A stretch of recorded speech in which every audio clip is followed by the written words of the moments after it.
After buying an old car and rebuilding it, a young nerd is possessed by it, and now his car decides to go after all those who mistreated him, revealing itself to be a monstrous vehicle. Today we're going to recap the story of the movie, Christine, from 1983. In a car factory in the 1950s, a line of Plymouth Fury model cars is being finished. However, one of them is special, a red model, which is being inspected by one of the workers. To his misfortune, while checking the engine, the hood door closes by itself and crushes his hand. While he goes to tend to the wound, another employee inspects the car from the inside and drops ashes from his cigar on the seat. Hours pass and work at the factory comes to an end. Everyone is leaving, but the supervisor notices that the red car has its lights on and goes to check, but finds the body of the employee with the cigar. Decades later, in 1978, a student called Dennis arrives with his car at the house of Arnie, a nerdy and clumsy young man. Despite their different personalities, the two become great friends and make their way to the first day of school. There, they collect the materials in their lockers until the new student, Lee, appears and attracts everyone's attention with her beauty. Later, Dennis is waiting for Arnie for lunch, but discovers that his friend is being harassed by Buddy, the class bully. When he hears about this, he runs into the school workshop, just as Buddy has taken Arnie's lunch and threatens him with a knife. Dennis tries to intervene, but the bully throws the lunch on the floor and makes Arnie slip on it. The fall leads to Arnie losing his glasses and, not satisfied with that, Buddy smashes them with his foot. The bully laughs at the whole situation, but Dennis takes advantage of his distraction and disarms him with a blow, followed by a punch right in the face. At the same moment, the rest of the gang attacks Dennis, only for one of the teachers to arrive at the workshop and tell them to stop. He soon becomes suspicious of Buddy, and Arnie confirms that he threatened them with a knife, but Buddy denies everything. The teacher forces the bully to empty his pockets, and then he shows him the penknife he was hiding. As a result, he and his henchmen are sent to the office. Buddy ends up being expelled from school, while his friends are sent to detention. At the end of the day, Dennis and Arnie talk about what happened, until, on the way, the young nerd sees a car in front of a house and tells Dennis to stop. They go there and find a red Plymouth Fury model car, the same one from the factory incident, but which is completely old and badly looked after. Arnie doesn't mind and becomes obsessed with the car, until its owner, old George LeBay, turns up. He says that the car is called Christine and that it belonged to his brother, who perished a few weeks ago. Because of this, the old man wants to get rid of the car as soon as possible and offers it for $250. Dennis advises his friend not to buy such a wrecked car, but Arnie closes the deal without hesitation. When evening comes, the young man returns home and tells his parents about his purchase, but his strict mother is totally against the idea and tells him to get rid of the car. The young man refuses, as he already does enough to please his parents and bought the car with his own savings. Even so, his mother remains adamant in her decision, prompting the young man to leave the house and take the car to a garage with Dennis. There, they are met by the owner of the mechanics, a grumpy old man called Will, who treats the two youngsters rudely. Despite this, he lets the young men keep the car overnight, but then tells them to go home. On the way back, Dennis asks why Arnie bought a car that's as crumbled as Christine. The young man replies that he's finally found something as ugly as himself, but that it can become something better if he puts his mind to it.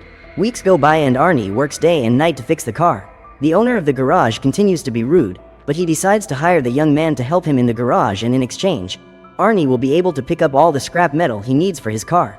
The young man accepts the offer and continues working on the car, without realizing that, in a mysterious way, he is becoming more and more attached to Christine. The next day, Dennis and two other friends talk about the new student, and he is challenged to go and talk to her in the library. The young man accepts the challenge, but when he sits down at Lee's table and asks her out, the girl tells him she already has a date.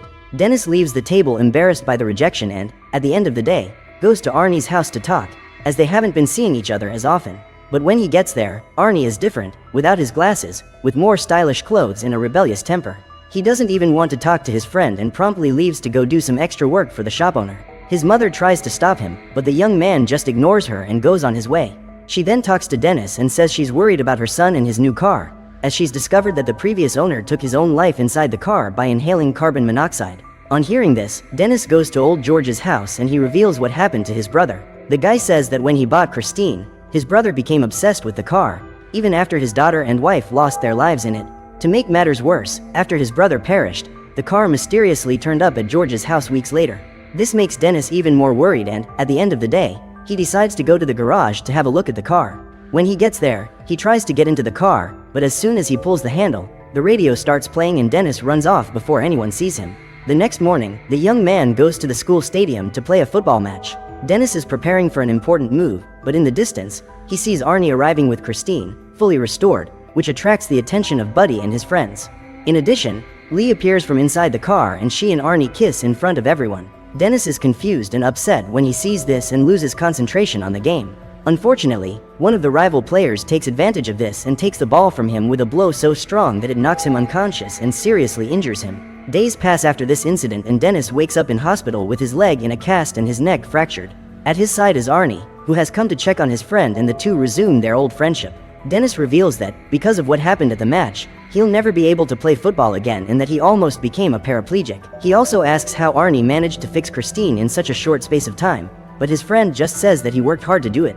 The conversation, however, soon changes tone and Arnie tells him that he made his parents register the car in his name, otherwise he would drop out of school. Dennis notices that his friend has changed his personality a lot and something bad seems to be growing inside him. Even so, Arnie just says goodbye to Dennis and, when evening comes, he drives Lee to a drive-in movie theater. The two of them are having a romantic moment, but when everything starts to escalate, Lee backs off and gets out of the car.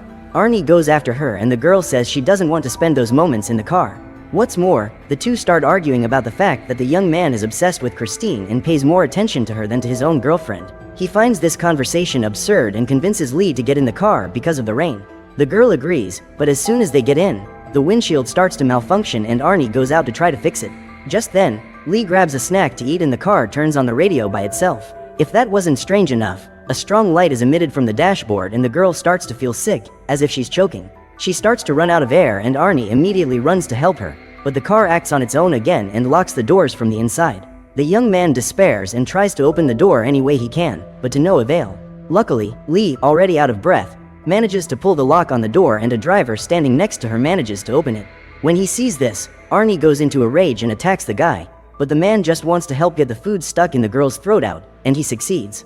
After this bizarre situation, Arnie takes Lee back home, but the girl quickly gets out of the car and doesn't want to talk. Even so, he tries to apologize, but Lee says that somehow it was the car that did this to her. Not only that, she feels that Christine seems to be jealous of Arnie, as something strange always happens when the two of them are together. Again, the young man thinks it's all paranoia on his girlfriend's part and promises that they'll talk it over the next day. Arnie then goes back to the car, only he can't start it. Instinctively, the young man tries to talk to Christine and tells her that what happened to Lee won't change anything and that she will continue to be his car. After that, he tries to start it again and this time the car works again. The two then return to the garage and Arnie leaves Christine there, but before he knows it, Buddy and his henchmen sneak into the place. After the young man leaves, the thugs go to Christine and, armed with sledgehammers, they begin to destroy the entire car. Not content with destroying the bodywork, one of the thugs starts tearing up the seats and destroys the radio. The next day, Arnie and Lee reconcile and go together to the garage so that the young man can get his wallet from the car. However, when they get there, Arnie is shocked to see Christine completely destroyed. Lee asks who did it and tries to support her boyfriend, but Arnie can't control his anger and forces her to leave. Later, during dinner, the young man tells his parents about what happened and they try to comfort him, saying that they're going to help him buy a new car. However, this only makes Arnie even angrier, because he knows that his parents, like Lee, never liked Christine. What's more, he blames them for what happened, because if they had let him park his car in the garage, none of this would have happened. After saying a lot of rude things to his parents, Arnie leaves the table and goes to his room, but his father goes to him and tells him to apologize to his mother. The young man continues his rebellious behavior, which forces his father to take physical action, only for Arnie to strike back and almost take his father's life. Hours pass and the young man is still obsessed with Christine. He returns to the workshop and decides to repair her, piece by piece, until she is exactly as she was before. However, he is surprised to see that the car, in a supernatural way, repairs its engine by itself. Intrigued, Arnie asks Christine to show him what else she can do and then the car begins to restore itself completely, without any effort. Later, in the middle of the road, one of Buddy's henchmen, called Moochie, hitches a ride in a truck and stops in front of a highway. The young man continues on his way until he hears the sound of a car engine in the distance. As he gets closer, he meets Christine, who pulls into the road and stops in front of the guy. Frightened, he suspects that Arnie is inside and tries to justify what he's done, but the car turns on its headlights and speeds off towards him. Moochie runs as fast as he can and manages to jump off a jam just before the car hits him. He thinks he's lost the vehicle, but Christine appears soon afterwards and gives chase. The young man continues to run away and jumps out of a gate that leads to an old warehouse. After that, he runs down a narrow path, but right behind him appears Christine, who chases him leisurely, almost as if she's having fun with the whole thing. Finally, the young man finds himself trapped without exit, with the car right in front of him, just waiting. With nowhere to go, he pulls out his pocket knife and threatens whoever is driving, but Christine starts to advance and, even though the alley is too narrow, she forces her way through and crushes the young man. The next morning, Arnie goes to Dennis' room and tells him what happened to Moochie. Dennis finds this suspicious and finds it even stranger that Christine is restored after being torn to pieces. However, Arnie just shrugs it off and leaves. On the way out, the young man is approached by Detective Jenkins, who says he's investigating who destroyed his car, as well as the perishment of Moochie, who was found with his body split in half. Arnie says he doesn't know about the young man's elimination, although he is pleased with the news. The detective begins to suspect the young man and reveals that he has heard his girlfriend Lee's testimony about what happened to the car and how, strangely, it was restored. This is the last straw for the young man, who loses patience and leaves without reporting anything else. Later, he calls Lee and tries to convince her to meet him, but the girl refuses, which only makes Arnie even angrier. Meanwhile, at a convenience store, Buddy and his friend Don buy some drinks and drive off down the road. Halfway down the road, a car with its headlights on starts chasing them. Buddy stops the car to see who it is, but the headlights obstruct his view. He tries to lose the car by reversing, only for the vehicle to do the same, revealing it to be Christine. Annoyed, Buddy speeds his car down the road until he stops at a gas station where his friend Richie works. He then gets out of the vehicle, pulls out a piece of iron and prepares to confront whoever is following him. Suddenly, Christine appears at high speed and, without hesitation, she crashes head-on into Buddy's car, completely crumpling the side of the vehicle. The bully suspects that Arnie is inside and dares him to confront him. However, Christine again speeds towards Buddy's car, but this time she pushes it into the workshop. At that moment, Don was inside, and he was pushed along with the car and smashed against the wall. As if that wasn't enough, the wrecked car starts leaking gasoline and the fuel reaches Richie's feet.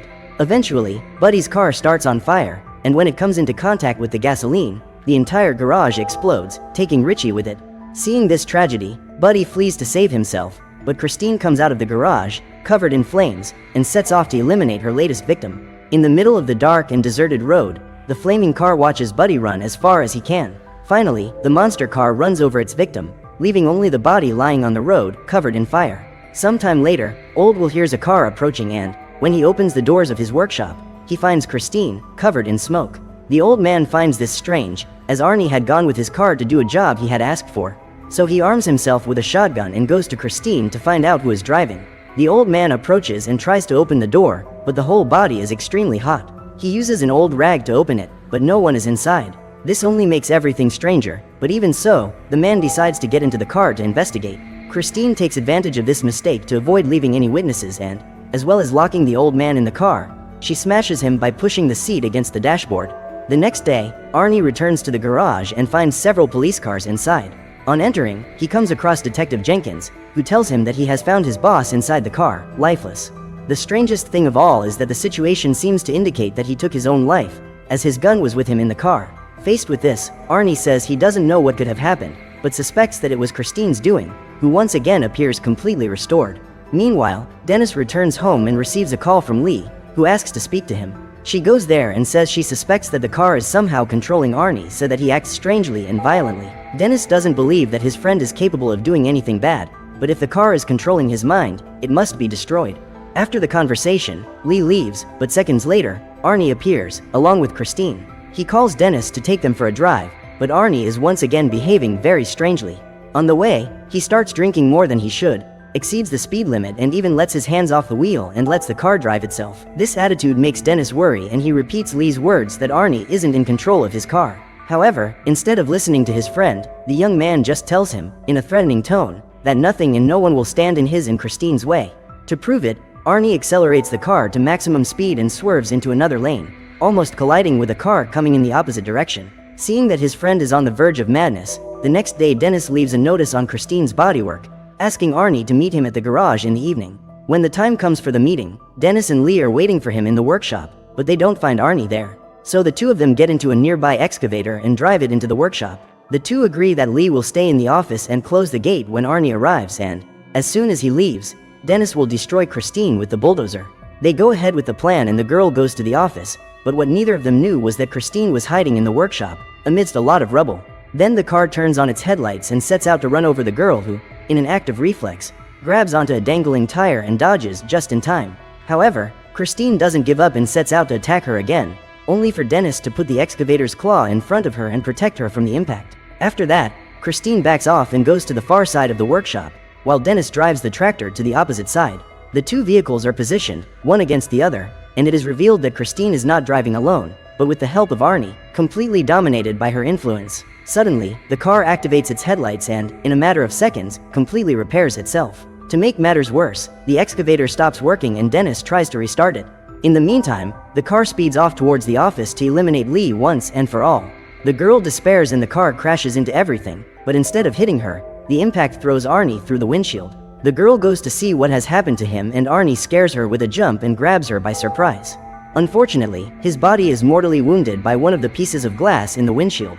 Arnie, in his final moments, tries to caress his precious car, but he can't resist his injuries and perishes in front of Christine. Helpless to do anything else, Lee flees the scene, but Christine, in a last act of revenge, backs up to try and hit the girl.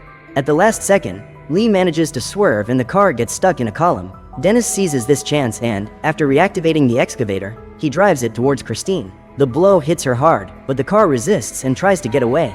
Christine sets off in Lee's direction, only for Dennis to use the excavator's claw and pierce the vehicle from behind. With this blow, the mad car seems to lose power and becomes disabled. Lee rushes to the excavator to join Dennis, but Christine activates again and begins to rebuild once more. So, to put an end to the evil forever, Dennis starts up the bulldozer and runs over Christine, who tries to resist, but is completely crushed. The fight is finally over and the next day, Dennis and Lee meet up with Detective Jenkins in the middle of a junkyard. There, they find Christine turned into compacted scrap metal. The danger seems to be over, except that the three of them hear a song, very similar to the ones the car used to play on the radio. Fortunately, it was just one of the junkyard workers with his stereo. Finally, the three of them leave, but they don't notice when a small piece of Christine begins to move, proving that the diabolical car is still alive. So what did you think of this movie? Leave it in the comments below. And if you liked the video, like and subscribe for more movie recaps.